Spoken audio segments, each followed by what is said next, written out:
స్థానిక రామచంద్రరావుపేటలోని శ్రీకృష్ణ ఆర్థోపెడిక్ ఆధ్వర్యంలో ప్రతి నెల 2వ శనివారం ఆసుపత్రి ప్రాంగణంలో మెగా ఉచిత వైద్య శిబిరం నిర్వహిస్తూ పేదలకు వైద్య సాయం అందిస్తున్నట్లు ప్రముఖ ఆర్థో స్పెషలిస్ట్ డాక్టర్ కృష్ణ తెలిపారు. ఆసుపత్రిలో ఉచిత వైద్య సేవలు, విలువైన రక్త పరీక్షలతో పాటు మందులు అందజేస్తున్నట్లు ఆయన తెలిపారు. ఇటీవల శారీరక శ్రమ లేకపోవడం, జంక్ ఫుడ్ తినడం వల్ల మోకాళ్ల నొప్పుల బారిన పడుతున్నారని, ఎముకలు గుళ్లబారిపోతున్నాయని అన్నారు. ఆహారపు అలవాట్ల మార్పులతో ఎముకలు, కీళ్ల వ్యాధులు నివారించుకోవచ్చునని తెలియజేశారు. ఈ సందర్భంగా రోగులకు అవసరమైన మందులను ఉచితంగా పంపిణీ చేశారు.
Sir left wrist pelvis both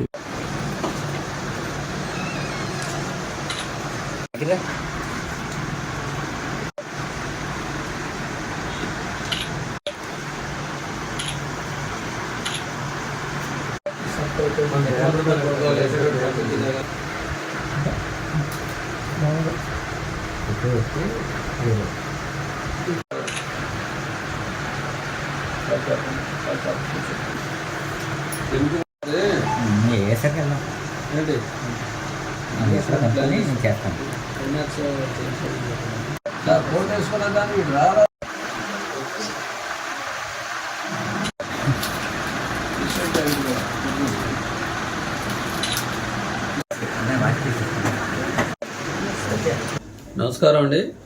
నేను డాక్టర్ కృష్ణానండి, ఆర్థోపెడిక్ సర్జన్ని. మాది శ్రీకృష్ణ హాస్పిటల్, ఏలూరు ఆరుపేట. మరి మేము ఈరోజు 2వ శనివారం ప్రత్యేకత ఏంటంటే, ప్రతి నెల 2వ శనివారం ఏలూరు మరియు చుట్టుపక్కల గ్రామ ప్రజలు ఎవరైనా సరే నిరుపేదలు కనీసం టెస్టులు కూడా చేయించుకొని, నిరుపేదలు ఎవరున్నా కూడా వారి కోసం మేము ఇక వైద్య శిబిరాన్ని కండక్ట్ చేయడం జరుగుతుందండి. కాబట్టి ఎవరైనా సరే ఈ శిబిరానికి వచ్చి, ముఖ్యంగా మనకి ఎముకలకు సంబంధించిన బిఎండి టెస్టు, ఎక్స్రే, కన్సల్టేషను, మందులు కూడా మేము ఫ్రీగా ఇవ్వడం జరుగుతుందండి. అందుకని ఎవరైనా సరే వచ్చి ఈ యొక్క అవకాశాన్ని ఉపయోగించుకోవచ్చు. తెలియని వారికి ఇంకా ఎక్కువ మందికి తెలియజేసి, ప్రతి నెల ఇది ల్యాండ్మార్క్ అండి. ప్రతి నెల 2వ శనివారం జరుగుతుంది. అయితే ఈ యొక్క క్యాంపు ముఖ్య ఉద్దేశం ఏంటంటే, మేము రెగ్యులర్గా చూసే పేషెంట్లో చాలామందికి ఎముకలు అరిగిపోవటం, ఎముకలు గుల్లబారిపోవటం, ఇంకా నరాల బలహీనత, ఈ యొక్క పరిస్థితులతో వస్తారు. వాళ్ళు వచ్చినప్పుడు కనీసం ఆ యొక్క టెస్టులు చేయించుకోలేని పరిస్థితుల్లో చాలామంది నేను చూడటం జరిగింది నా యొక్క ఈ 16 సంవత్సరాల అనుభవంలో. వారికి మనం ఏదో ఒకటి చేయాలి. సమాజం మనకి చాలా ఇస్తుంది. సమాజానికి మనం చిన్న ఉడతాభక్తిగా చిన్న సాయం మనం చేయాలి. ఆ యొక్క ఏ అయితే ఈ జబ్బులు ఉన్నాయో వాటిని మనం ముందు డయాగ్నోస్ చేయాలనే ఉద్దేశంతో, డయాగ్నోస్ చేసిన తర్వాత మనం ట్రీట్మెంట్ చాలా ఈజీ అనమాట. పేషెంట్ని ఎడ్యుకేట్ చేయవచ్చు, కొన్ని మందులు ఇవ్వచ్చు, కొన్ని ప్రొసీజర్స్ చేయవచ్చు అనమాట. అవన్నీ కూడా మా దగ్గర ఉన్నాయండి.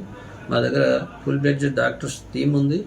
సో ఈ యొక్క ఉచిత వైద్య శిబిరాన్ని ప్రతి ఒక్కరు కూడా ఉపయోగించుకోవాలని మనసారా నేను కోరుతున్నానండి. ఈ యొక్క ఇన్స్పిరేషను మా ఫాదర్ నుంచి నేను పొందానండి. మా ఫాదరు చిన్న వ్యవసాయ రైతు అయినా కూడా ఆయన పరిధిలో ఆయన మా ఊర్లో ఉన్న పేద ప్రజలకి చిన్న చిన్న సహాయాలు నేను చిన్నప్పుడు చూస్తూ ఉండటం జరిగింది. అలాగ చేస్తే భగవంతుడు మనకిస్తాడు అనే నమ్మకం. ఎవరికైతే మనం సాయం చేస్తామో అందులోనే ఆనందం పొందాలనే తృప్తి, ఇవన్నీ కలగలిపి నన్ను గత 3 సంవత్సరాలు కంప్లీట్ అయిపోయి ఇప్పుడు 4వ సంవత్సరంలోకి వచ్చామండి. ఈ యొక్క క్యాంపు ఇదిలాగా నిర్విరామంగా శ్రీకృష్ణ హాస్పిటల్లో ఉన్నంత వరకు సాగుతుందని నేను కోరుతున్నాను. Thank you.